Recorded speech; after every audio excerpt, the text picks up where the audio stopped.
What is up? Oh, good. Twinsies this morning. I mean, I feel like you copied me, so. Yeah, that's a good possibility.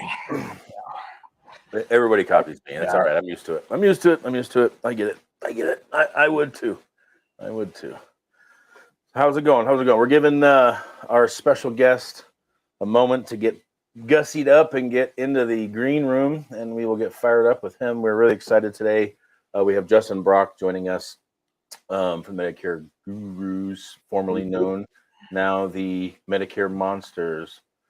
I have to share this on Facebook, I guess. It says it was deleted. Let's see if I can do it now. Live. We'll see here. So far, it's just on. Okay.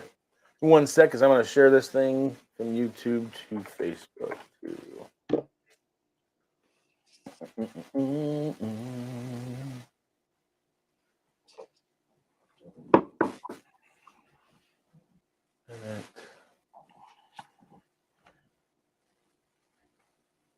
Move.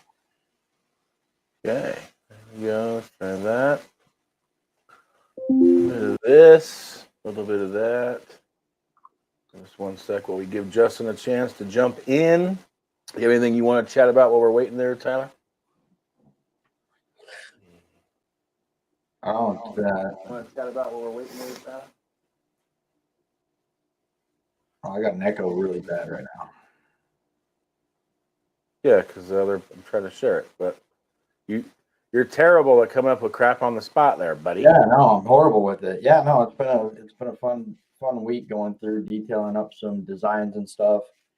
One of the things that I saw that was kind of assuring was some news that they're going to try to work on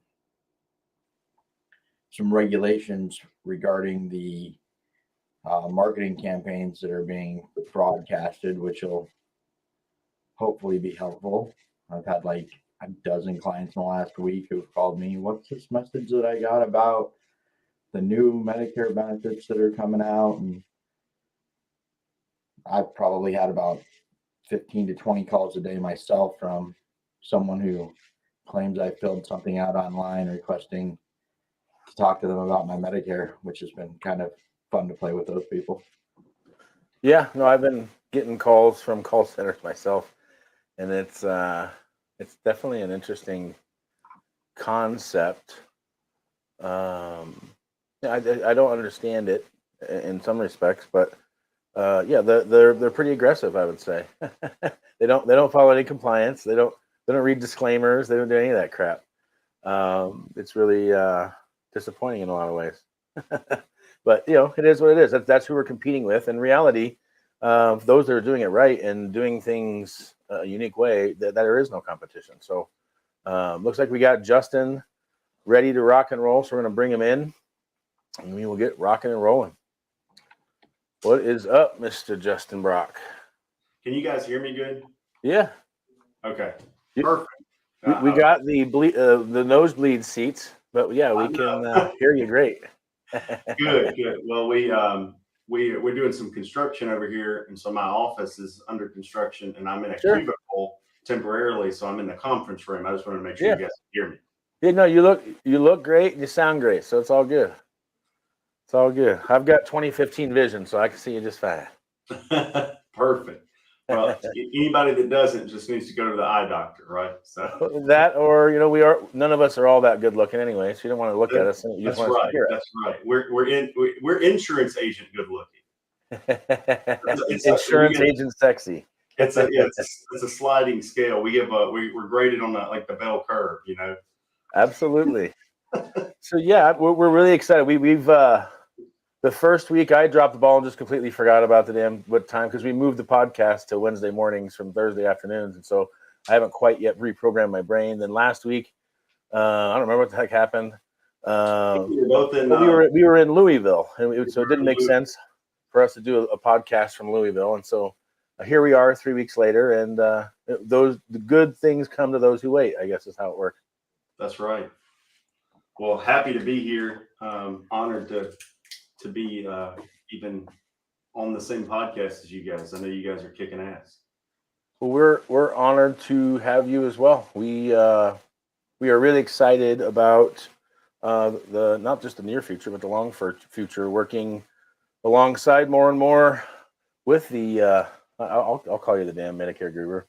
No pun intended. You can say it. I'm just not supposed to. Yeah, that's fine. I think you are one of the OGs as far as the new wave of talent in our industry. Some of the older folks, the old heads, if you will, are selling out and rolling out, and the same, in my opinion, the same transfer of wealth is happening on a microcosm level in our industry, the same as it is in the world. So it's a really interesting time. Yeah, we were at this training in Miami, and I think I put something up online about it not long ago, but and I'll butcher the number, but it was something like $60 trillion worth of wealth will be like transferred in roughly the next decade.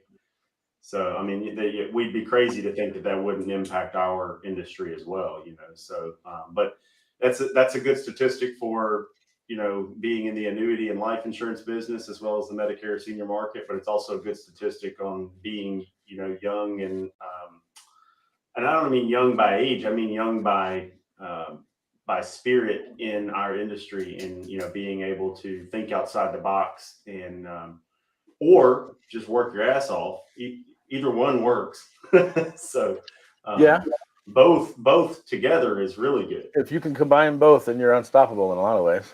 Yeah, definitely. Yeah. So we've got a lot of fun stuff. I did want to chat it up some about Medicare Con. I am fired up's not the right word. The event, the first one I went to, really changed the trajectory of my career in several different weird ways. I didn't know it was going to. It ended up catapulting us down a journey that has been an interesting one. And so there's a couple of topics I wanted to bring up because I see it all the time in all of the groups and all of the chats and all the windows. Moving contracts. Moving contracts is something that people consider doing.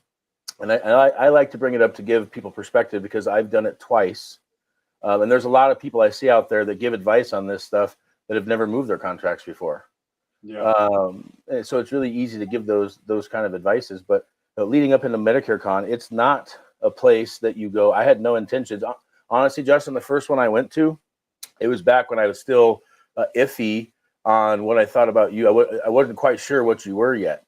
And so for me, my intention was to go down there and steal everybody's ideas and get the hell out of there. That was literally my intention on the way down there. Like, I'm going to go rob all these fools of all their information. And that's not a bad plan either.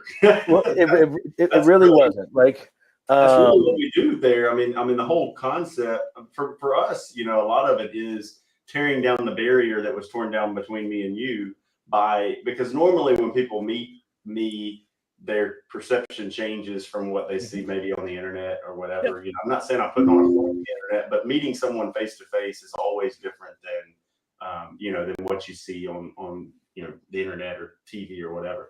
But it's also, it's not a recruiting festival for us. We build relationships because of it.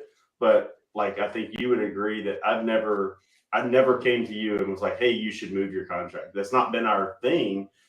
We just try to keep putting out quality stuff, and if somebody's drawn to us and it's a good fit and we get to work together, that's awesome. And normally if the relationship evolves like that, if people are drawn to us and are inquiring, then typically the relationship goes better because we're not out there, trying to bamboozle them into working with us. We're just out there putting out good stuff, blazing a trail, and they're like, hey, I want to be a part of some of that. And you're doing the same thing. You guys are doing the same thing. I mean, that's why people want to be a part of, what the Medicare Machine Factory has going on. So, and when you did want to work with us, IFG, and started, talking to us, to be honest, I felt kind of like what the record label that got to sign like the Rolling Stones or the Beatles back in the day must have felt like, because we get a lot of good guys and gals and agencies But there's some that are just on another level of intensity or energy, and you're one of those. So we're honored to even be in the equation of somebody that may be able to help you with something. And I think you'll be able to help us. I think that's the great thing about a relationship like ours is it's not a one-sided beneficial thing. Like, we're going to work to help one another. Yeah, it's okay to be in a situation where it's a win-win. There's too many out there where it's a win on one side and a loss on the other side. So I bring that stuff up because I wanted to give a few tips to the folks out there. If you're not happy where you are, move. That's my biggest advice to you. Does it suck? Yes. Is it painful emotionally? Yes. Are feelings hurt in the process? Yes. However, most of the time, if you're working with real adults, those things go away. And it's temporary. And think of it like a Band-Aid.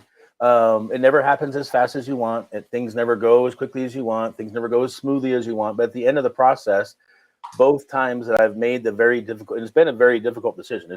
It's a process. But both times I feel as though I've ended up in a position where I'm making the progress I need to get to the next level. And it's okay to outgrow something. It's okay to do that. And so I don't want to spend the whole hour talking about that. I know a lot of people think about it, and I would encourage you, if you're on the fence about doing it, then you need to be talking to people, and throwing a generic question into a huge Facebook group is not the answer. You're gonna get 1,000 wrong answers, and the people that have the right answer aren't going to say a word. Yeah, and a lot of people are going to lunge recommendations that are completely skewed. Because I'll liken it to making a Medicare decision. Okay, we all tell our customers, just because your neighbor is on the SilverScript Smart Plan doesn't mean that's the plan for you. Just because your cousin is on a Humana Choice PPO doesn't mean that's the decision for you. Everybody's different. Everybody has different medicines, different expectations, different doctors, all kinds of stuff. We're going to dive into what's the best choice for you. It's the same thing with an FMO. We're not a one size fits all. We've turned away and referred people to other places. We have a very specific type of group, or agency we're looking for. And so we're not going to be the place for everybody. You're not going to be the place for everybody. And no FMO is the place for everybody. There's some that are trying to be the place for everyone. And I refer a lot of the people that I don't think that we're going to be able to help to some of those that are like, hey, they'll take everybody. But that's just the way it is. There's no one size fits all. People are going to lunge, ridiculous recommendations out there, and it's okay, like you said, for a hierarchy to be a stepping stone. I think we'll even be stepping stones, because there's potentially the point where your group rates direct relationships with carriers, and nobody should stand in your way of that. It should be a reciprocal relationship. I know Alex Hormozy said that people like to preach laws of loyalty, and we shouldn't follow laws of loyalty. We should follow laws of reciprocity. Absolutely.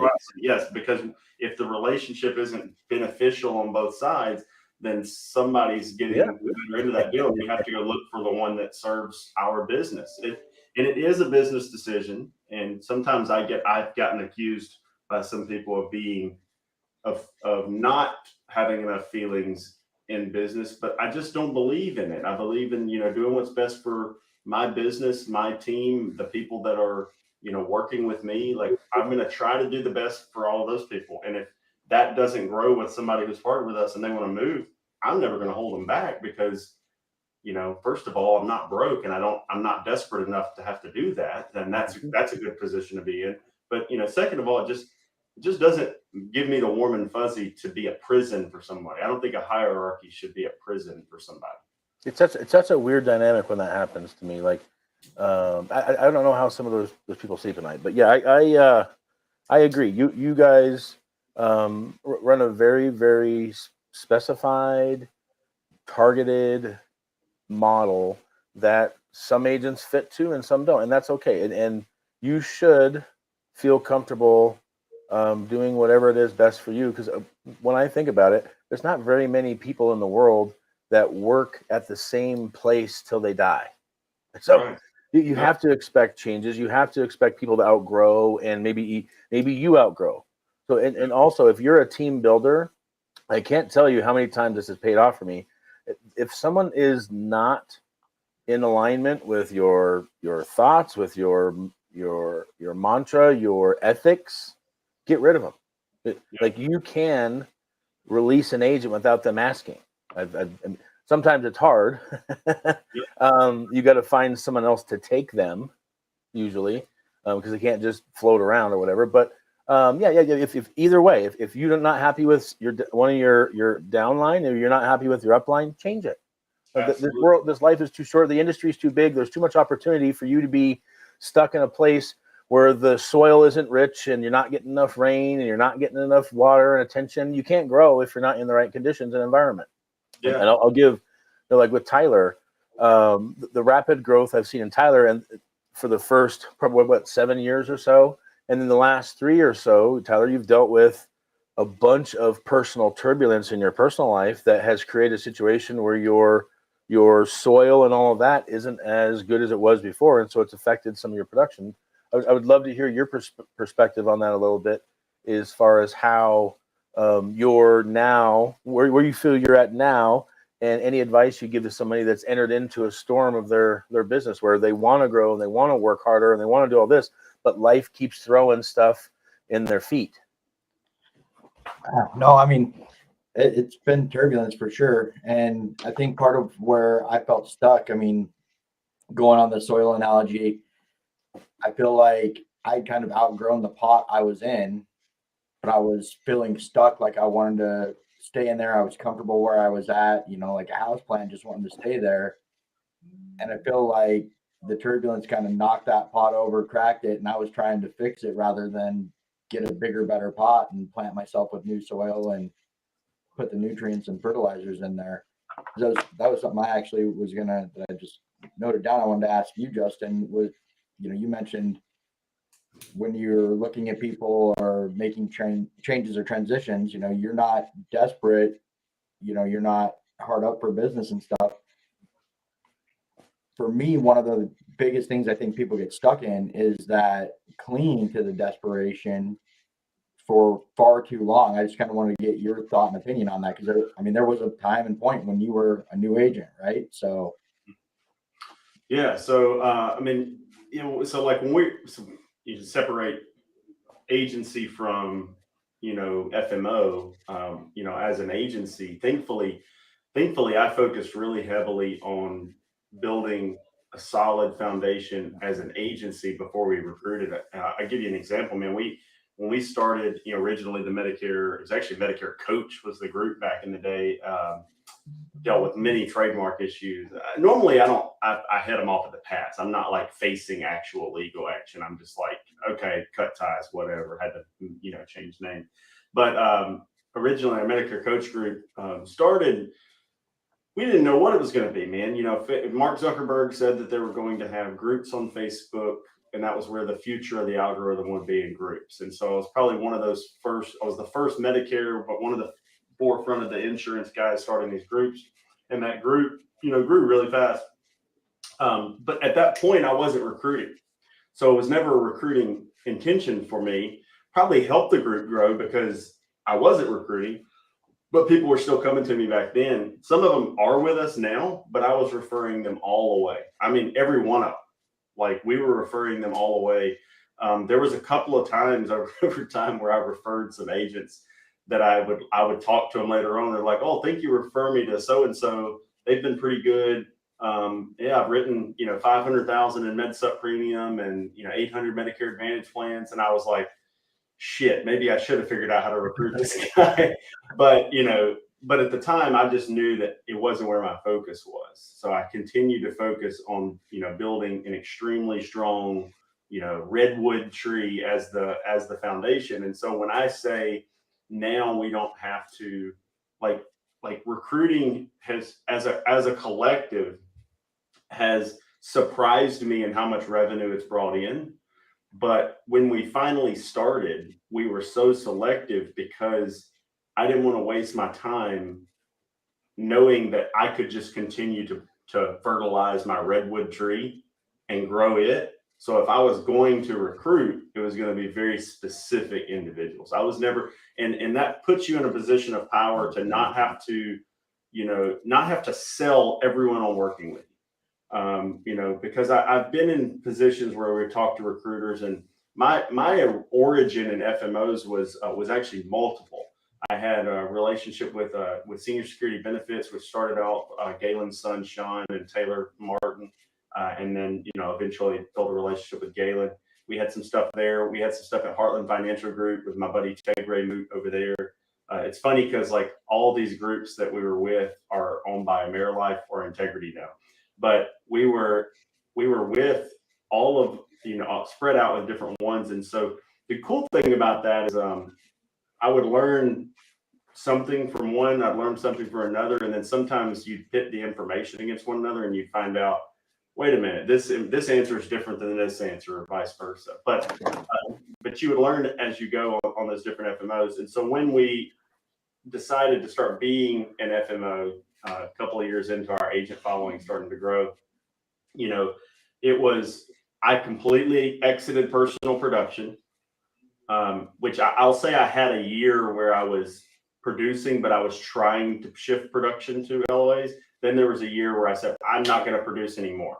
And I still wrote probably 30 apps that year. But that was like just, your next door neighbor and your people that just absolutely were going to leave. And I probably lost some customers that year too. But there's a point where it just had to happen, because if we're going to expand on the different concepts we're doing, I had to be a leader of the entire operation, not stuck in the personal production mode.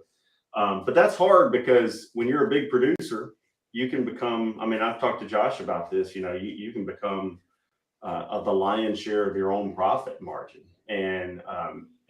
But relinquishing the trusting that the team that I had built had the potential to adapt to what we needed to be, turn true. So, but anyway, and I'm dancing around this answer, but the answer was like, I had built this really strong foundation so that when we started doing stuff, we could be selective in what we did. It's kind of like since you guys are using gardening analogies, if I was like, if I was supplying my own oxygen in my backyard in a garden, I built a huge tree that would give me enough where my family wouldn't suffocate, while I'm able to specifically plant the plants that I want around it, and I don't have to settle for Bermuda grass and weeds.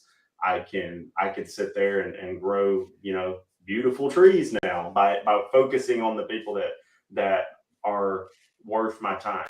And I give you so we have this Memphis event, which, next time we have a hierarchy event, I know I'm going to be inviting you guys to. This is one we had planned a little while with our top 20 agents. And we've been so selective in recruiting that I would say we have, if I had to quantify the number of agents that I have a relationship with, I'm not talking about their downlines or anything like that, but actual agents I have a relationship with is probably about 40. And I have half of the entire relationships I have are in this, top 20 group that we're getting together and doing something this weekend with. Nice. And that's kind of cool, because it's not like I have 2,000 agents. Like we have, technically in our downline, there might be 2,500 agents, but that might be because I have two entities that together have 1,700 of them, right? But my relationships with the two principals of those agencies, and then collectively, over half, and I would say 80% of our relationships are profitable and for us. And because they're profitable for us, I can invest time into those relationships versus, if somebody recruits on, hey, you should join me. Yeah, we can do that. Yeah, we can do that. And that's what I missed earlier. Early on, when people would recruit me, it'd be like, oh yeah, we can help with that. Oh yeah, we can help with that. Oh yeah, we can help with that. Well, they were just saying that to get you there. And then you get there and you're like, okay, they're not really helping with any of this. Where's the help? Yeah. Right. So, when you don't have to do that, like when somebody says, hey, can, red alert for me is anybody that talks says, yeah, I need help with leads. I'm not the guy. You know why? Because people say, "Oh, well, you develop all leads." I develop all leads for my agency. I can teach you things that I think will help you, but I'm not going to do lead development. I'm not into it. I don't want to do done for you marketing. I'll teach you what I do, and I will implore you to go and recreate those concepts for yourself, whichever ones fits what your agenda is. But if somebody immediately, I need leads, red flag. Like we don't, you need leads, because I don't.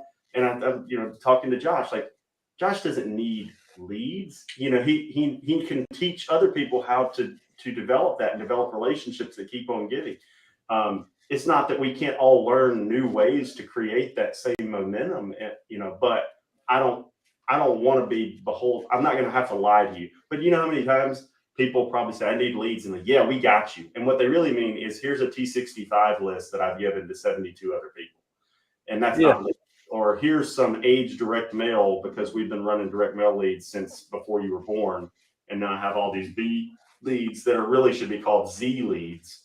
And we're going to give them to you. And don't get me wrong, Johnny Brock can take those same Z leads and close business on them, but typically the guy that asks me for leads or something like that off the bat, he or she is looking for the cream of the crop. Free business, free money. Yeah, they're looking for lay downs, man. I had a guy in yesterday. He said, oh, I've worked in a call center for years, and when I'm talking to these people, when they live transfer, I can write these policies all day long. And I'm like, so can an AI robot. Like, because once they call in and they're ready to be written, like, that's not that big of a deal. The number one thing is, how do you get that person to call in, or how do you get that person to want you, to want to work with you? Because when you can get them to want to work with you, you pretty much got them to where you can say whatever you want and they'll do it. Good news is, when you're a good agent, what you're going to say is, here's where you need to be based on these variables. You're going to put them in the right place, and that's why you're going to keep getting referrals. And anyway, I'm rambling, but no, you're good. You're good. I think the same thing. I think a lead is only as good as the agent you hand it to and the training they receive. Because you can hand me a phone book, and as long as it's compliant, I'll crush apps out of a phone book. If you told me I can't use the phone book and I have to go door knocking, I'll go crush apps doing door knocking. If you tell me whatever the parameters are, if you keep the right mindset, the lead is not the hard part. The hard part is creating a relationship with somebody that doesn't want to talk to you. Right. That's all. Yeah. And so what people are looking for in laydowns is basically, there are ways to create leads and generate leads that are really close to the same trust factor as a referral would be. There are ways to do that, but it's a much more expensive lead to develop. So like, when you create that, like when I build a brand, in an area, like this DMA we're in, and you've been here, Josh, the thriving metropolis of Tupelo, as someone once called it. When you create that brand in that area, there are people that are calling in that feel like they know you, even though they weren't referred to you or anything, just because of that brand. But it's not like somebody can just pop up an ad overnight and create that effect. That takes a long time. Too many people go, oh, I did a newspaper ad and nobody called me. And I said, well, that's not. I learned that newspaper ads, it's not for leads. Newspaper ads are for branding, for recognition, for consistency. Yep. You need to do like lead generation activities, a direct mail card, some kind of call to action to call in. Passive marketing. Door knocked direct mail leads. So when I first started, it was MedSup. I've told this before, but I would do MedSup direct mail leads, because we were in an area where the only Medicare Advantage plan was like $80 a month. Mm-hmm. And it wasn't loaded out with benefits back in the day, and all that stuff. So we would do MedSup direct mail leads. And when I'd knock on the door, at first I wasn't in any multimedia advertising. And so it was, and I was pretty good at still getting in the door, because I knew if I could get in and sit down at their table or in their living room, that if they could be written, I would write them, right? Of course, underwriting was a hurdle, but there was eventually a period where I started writing some newspaper, and then I actually threw up and people think this is expensive, but it was a rural market television ad. And so by being on that television ad, there were times where I'd knock on the door and I would introduce myself. And this didn't happen every time, because it's not like everybody watches that same TV station that sees that commercial. But enough times it would happen where they'd be like, oh, you're that guy on that commercial. And when man, that would help me, because they'd be like, "Well, come on in," and it was like the trust factor was there from that. So that's right. When you're running a lot of different types of multimedia, or even Facebook, no matter what it is, if you can use it to get in their face and create a brand, then when you're around, or when your brand's around, when Medicare Peace of Mind shows up, they're thinking, "Oh, okay." Just like a security system, if somebody knocks on the door and they're like, "I'm here with Bilbo Baggins Security," you're like, "I don't know who that is." But if they say, "I'm here with Vivint," or "I'm here with somebody else," as long as you haven't already had a bad experience with one of those companies, you're going to at least have the trust of that brand. "I'm here with AT&T. I'm here with whatever." You're going to think, okay, well, this isn't a scam. This isn't a fly-by-night company. At least I know they're going to be here. And so, you can do that as an individual, as a person. And so many people, and this is what I'm going to talk about this weekend at our Memphis event with our top agents, is, that so many people think of their funnel as so short. Get a lead, close the lead, get a referral. And they're not thinking about like all the different, aspects of how I can recapture and retarget that attention.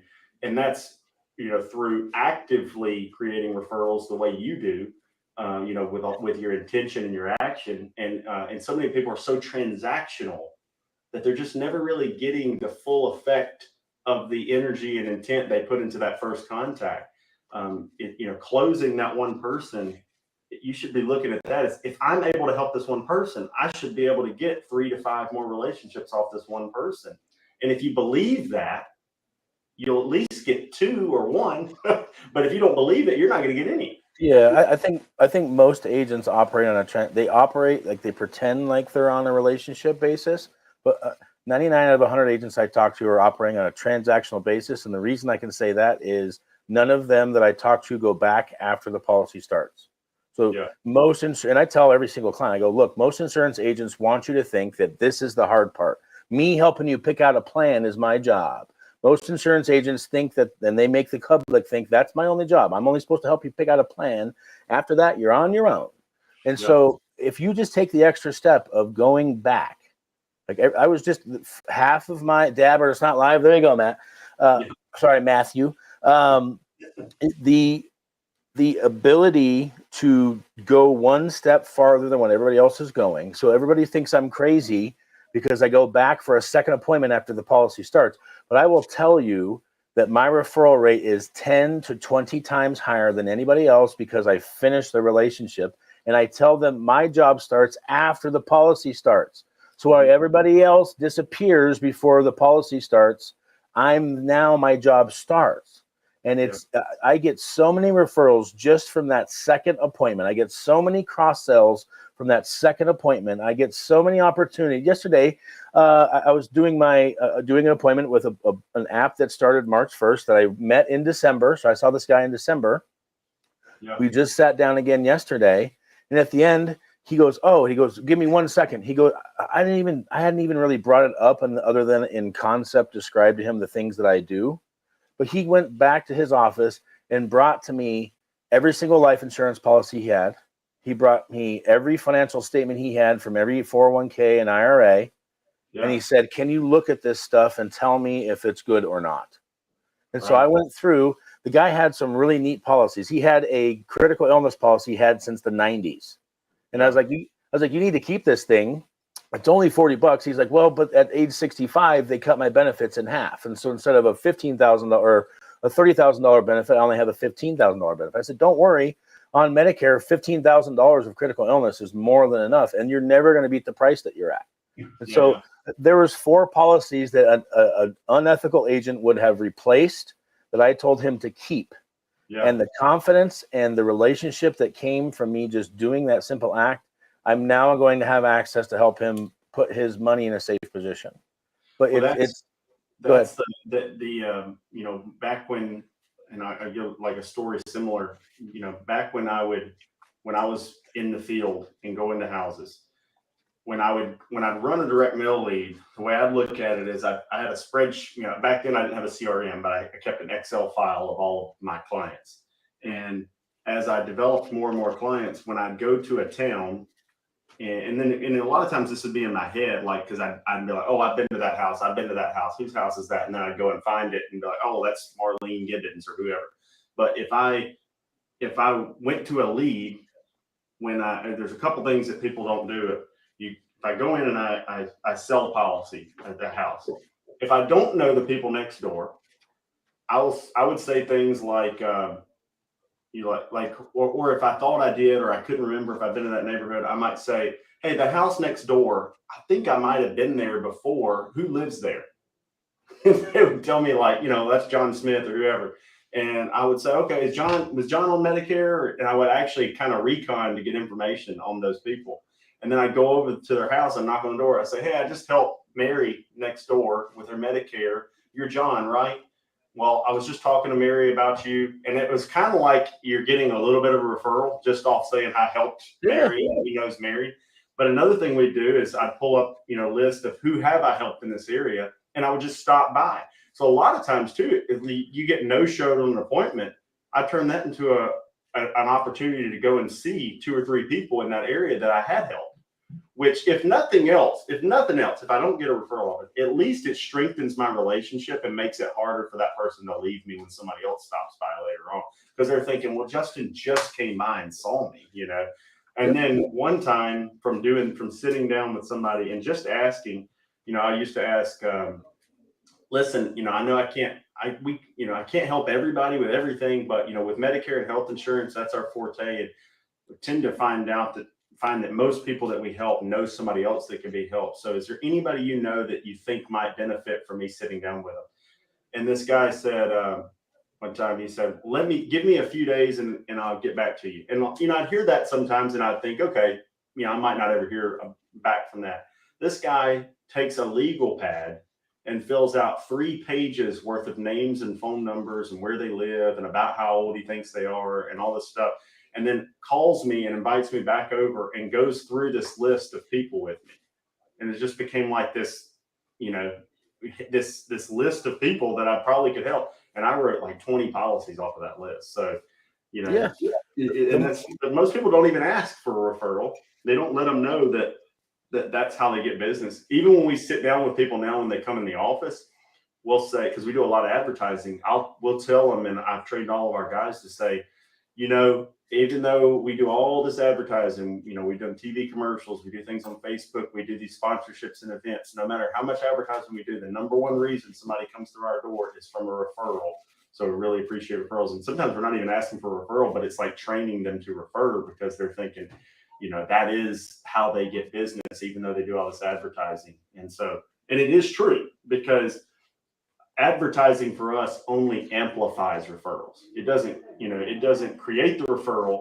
It amplifies the effectiveness of the referral because sometimes when somebody says, hey, you should call Justin Brock for your Medicare, I used him. Well, maybe they've already seen an advertisement. And so they know my name anyway. Now they just have the trust transferred from this other person. They say, okay, that guy on TV does do a good job because somebody told me that, right? So I think it just amplifies referrals. And so we actually have to train our guys because we try to track our advertising like by effectiveness. So when someone comes in, we want to know the lead source. And the number one thing that people say is they were referred, right? I mean, and we're writing a lot of business and we say referral. And we'll have people that I can see through how they got to us, that they came through a Facebook ad or they came through a Google search for something or all these different things. And they'll still say referral because somebody did refer them, but then they saw a Facebook ad and converted. Or somebody did refer them, but then they Googled us and then came through the website. Or somebody referred them, but they've seen us on TV for years. And so we actually had to train our guys to start saying, oh, yeah, that's great. Most of our customers do come from referral. Have you ever seen any of our other advertisements on Facebook or TV? And that way we at least know, like, what are they seeing so we can try to measure the effectiveness of what's happening. But even with all the advertising, man, it's still referrals. And so when people tell me they have a referral-based practice, I think if you do advertising, if you can do it in a way that just amplifies the ability to be referred to, you know what I mean? Like, that's what people should be focused on, not this lead generation crap. This lead generation crap is is garbage. Like it, if you're just trying, how can, like when people put up something on Facebook, these agents that are starting to sell leads and like, I'm getting leads for 83 cents or I'm getting leads for $1.53.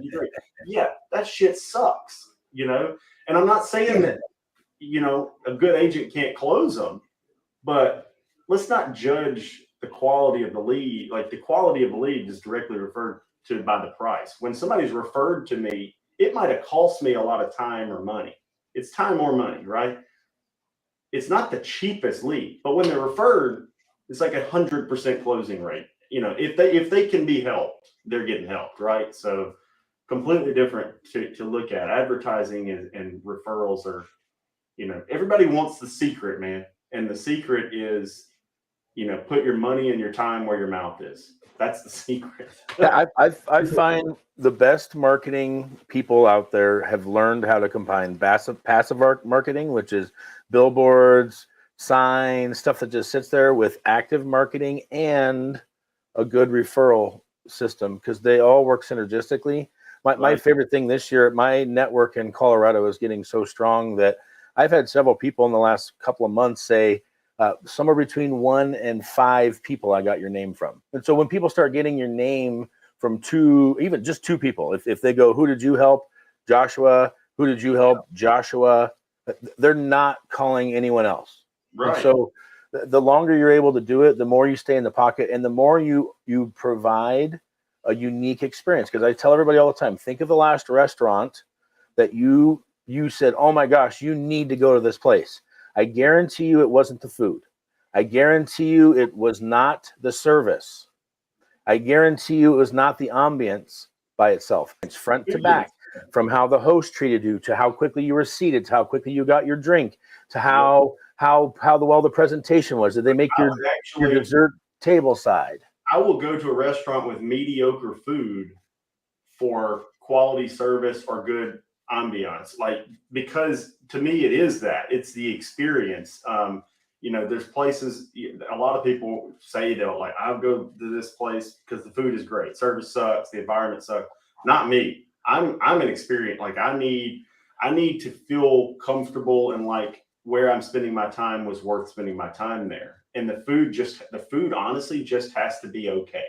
It can't be terrible, but if it's okay and the service was okay and the ambiance was great, I'll go back there. But if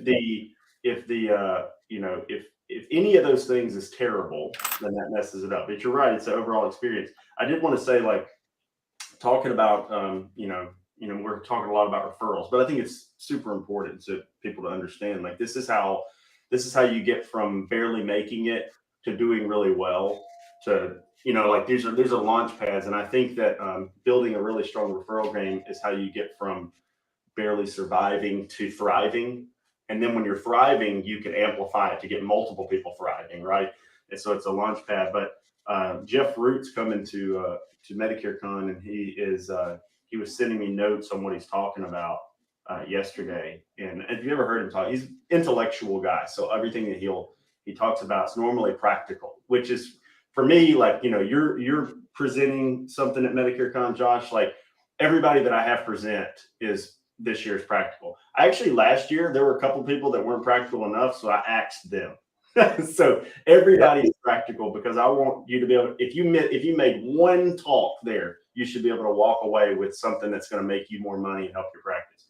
But Jeff had one where said he was going to go over, he's got 3 topics he's going over, but one is a B2B Medicare and ACA lead gen strategy they've come up with that they did last year. They had one agent who, off one of these B2B relationships, was able to write 250 new clients in AEP on inbounds from a referral partnership. And so, when we're talking about referrals, eat your most you call them fanatics, right? Fanatics. So most of your fanatics are your customers that you helped out of a real pickle. If you helped somebody save a lot of money, or you helped them get off a plan that they hated onto something that was helping, and then you build a relationship with them simultaneously, they can become a fanatical fan. And I've had that experience, and there's really nothing more rewarding than when a client is not just like, thank you, this helped, but when they're just like, oh my God, you really changed the trajectory of my life. And sometimes what we do, to me, because we do it so much, it might seem small, but when you see the impact it has on one of those people and they become that fanatic partner, it's great. But you can make a B2B relationship where they become fanatical referral partners and their network is so vast that you can get just tons and tons of referrals. So anyway, that's just one more practical thing that I think. And when you're there, Josh, and when you Tyler, when you guys are there, like I would definitely be there. Like I told Jeff, I was like, well, I'm definitely gonna, because I don't get to listen to everybody's talk because a lot of times I'm running around, puppet mastering stuff. But I try to make some, and that was one I was like, I want to hear more about what you're talking about. He's also going to talk about how to increase or decrease like spam risk on outbound phone calls. Like when you're showing up spam like there's spam risk by 38%. So that's I'll give you the pro tip right here. I'll save you some time. All you got to do is send a text message to their phone with your first and last name before you call. It'll reduce the spam risk by massive amounts. Especially if you have an iDevice. Yeah. So just try doing that. And some people will just respond. Go ahead, Todd. I'm not trying to cut you off. No, I just before we got too far out of it, one of the things I wanted to go back to was, Justin, you actually done a video, I think it was last year. It might have been the end of 21, but I think it was last year you did the video. And when it comes to building the business, getting the referrals, getting leads, one of the things I think that gets dropped behind a lot, and you brought up in this video, I mean, you can talk about your cost per lead, your cost per acquisition, but to me, the big thing is your lifetime value. Yeah. And you guys done a whole video on, the timeline of where that goes out to. And I think that gets forgot about a lot on that, because if I write 100 new policies this month, but I lose 90 of them next year, I really only net profited 10 on those things. So when you're doing that work, like stopping by the 3 people to see them when you were in the area because your appointment backed out, you amplified that lifetime value on there, which means now you don't need to find that new client. And to me, that is one of the most sustainable ways to do it, because you're tilling your soil, refreshing the nutrients and the oxygen in it so that you can grow and become more vast. And then that in turn amplifies out your referral rates and everything else in that service piece. Like, I'm fortunate with my assistant being my mother that, she's out doing all my client love calls. Yeah. And I'm getting messages from her throughout the day. Mrs. Jones just wanted to say hi. She asked how the kids were doing. Mr. Smith was asking, if everything worked out okay with your wife. And I mean, these are just all my clients in my book, and doing that touch point, it's building that lifetime value of that client to do that. But then it's also keeping you top of mind. So when that topic comes up in conversation, when they're at bingo, when they're at church, when they're at their community center, it's helping to amplify that referral. So there's a cost in that, right? I'm paying a salary to my assistant to do this. So it's a referral. It's a free lead. Yeah. There is that back end cost, but you're amplifying it so many different ways too, because that as that relationship increases, other opportunities for cross sells come up, other opportunities for referrals come up, amplifying the lifetime value by increasing the long-term persistency. And I mean, the referrals come up too. Like, it's not even necessarily an active referral, but let's say you're doing that with hundreds of clients, and people in retirement managing their own healthcare and finances becomes a huge part of their life. A huge part. It's it's harder for us being younger to think about it, but when your health is constantly at the forefront of your mind based on the way you feel and some of the things you're going through, you're managing your healthcare all the time. And so when you're doing that, it's going to come up in conversations when they're at church, they're at a community event, they're getting together for a breakfast with their friends, all these different things. Somebody says, my Medicare's messed up. And then they say, well, my agent's Tyler and his mom is his assistant and she's great and they're always checking on me. Like, she's going to have a reason to brag about you. She's not even bragging about the plan. She's bragging about you. The plan is just a byproduct if you guys are going to keep her on the right plan. It's not, you're not selling one plan, right? And by the same accord, it doesn't have to be your mom, but I bet that helps, because it's like, yeah, my agent, I could see it helping, right? Because it's, to them, it feels like you're a family, and it's not a business, it's a family, and that makes it easy to refer to, right? But you can do that without a family. So if somebody that doesn't have a relationship like that, if you're checking on somebody, especially if you're stopping into their house, imagine they're at Hardee's at breakfast with 17 of their friends or 10 of them or whatever, and one of them says, my damn Medicare cost went up, or my doctor telling me they're not taking this, whatever they're saying, and then they say, well, my agent just dropped in randomly the other day.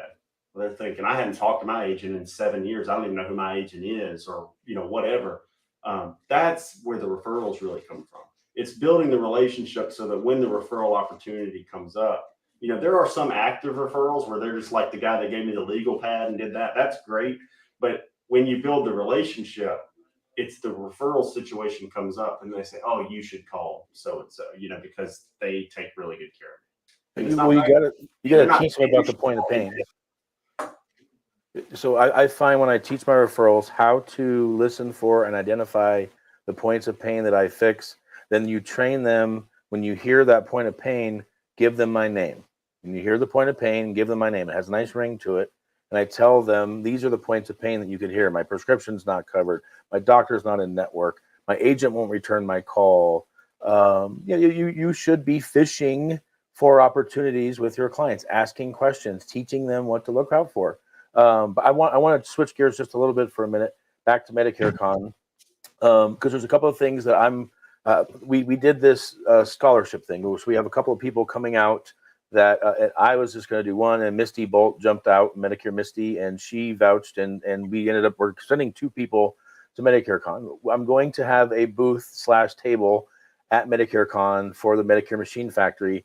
The only purpose of the table is to get you to be aware of who the Medicare Machine Factory is. And Misty and I have talked. We're going to do a special training after the last day. So hopefully, if you can, extend your stay 1 extra day. This will be a free training, but it's going to be a drawing. So you have to stop by the Medicare Machine Factory table, drop your card, drop an entry into the drawing. We will draw the number of, we're going to have limited spots for this training. And it's going to be grassroots oriented from Misty. And I'm going to fill in a crossover from grassroots into leads. And so we're going to do a special training for those that do go to Medicare Con. Stop by, enter into the drawing, because the training that we're going to provide is going to be upstanding value. And the idea is to give those on their way out some real tactical, useful stuff they can take home and put into play right away. So like a workshop type of thing. But if you haven't gotten your Medicare Con tickets, how many are left, Justin? 10, 5? So here's the thing on Medicare Con tickets, and I'm gonna give you guys a lesson in tickets, and most of you already know this. By technical numbers, we're sold out. But we haven't turned anything off because we know there'll be some people that don't show up, and we also have a buffer with the MGM where we could have more than we intended to. So 750 tickets are sold out. Which is great. But there'll be, like, we have some people texting us right now saying, hey, can't make it. And then we're giving them credit for their ticket price to the next Medicare Con. But if one thing that we have sold it out, but we're letting people to continue to book. So we're probably about to close Diamond, because we were looking yesterday and there's quite a few Diamond tickets. We want to make sure that those, have good seating and all that kind of stuff, right? We don't want to overcrowd one of those levels. But for pretty much anything executive and GA, there's still plenty of inventory we could continue to sell. I don't say that, like, I get why people say that everything's sold out because they're trying to create scarcity and stuff. If nobody else booked the ticket, Justin and Medicare Con would be fine. But we want you to be there. And the GA ticket is very affordable at $197. And I think Josh has one of our coupon codes for our sponsors. I can't remember, maybe it's MMF 25. But if not, there's Aetna 25. There's all these ones. They give you 25% off to go the ticket. So a GA ticket's $147. Now, the one thing that I will create scarcity on, because this is not this is out of my control. Our room block is $84 a night for a hotel room. It will close soon, and the remaining rooms in that inventory block will go back to general inventory. Which is like $130, $140 a night. It goes up, yeah. So if you want to take advantage of that $84 aggregate a night rate, if you go to MedicareCon.com, somewhere towards the bottom, there's a thing that says book now, and it sends you over to the passkey link for the MGM. You can book your room through there. We do have a certain amount of rooms we committed to. Our Monday and Tuesday night, our commitment is actually completely done. So we have fulfilled it, but there's still some inventory in there for our people that want to book that. Wednesday night, we've had I would say about 80% of the people that are coming to Medicare Con that booked Monday and Tuesday also booked Wednesday. But I think I need like 20 more people to stay Wednesday night. And so you just gave them a great reason to. So if you're trying to come to Josh and Misty's training on, I guess that'll be on Wednesday, right? Yes. So if that's on Wednesday, some of you guys need to extend. I'll give you another reason to extend. The night after Medicare Con's over is when Justin is out mingling the most, because up until that point, Justin can't have much of a good time.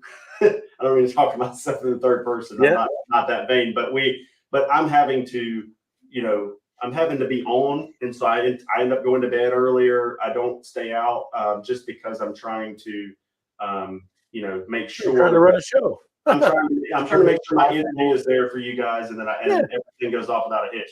But on Wednesday night, we'll probably be renting out the Top Golf that's there on property. At least some of the floors or bays there.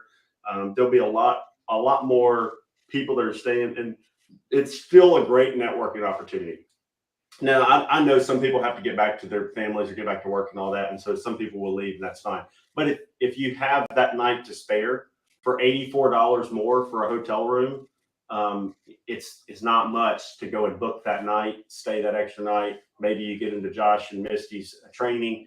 Worst case scenario, you come out and you hang out with some more people and you learn that one more secret that you didn't get the first 2 days. Let me be clear. For me, the biggest value of Medicare Con is going to be the networking.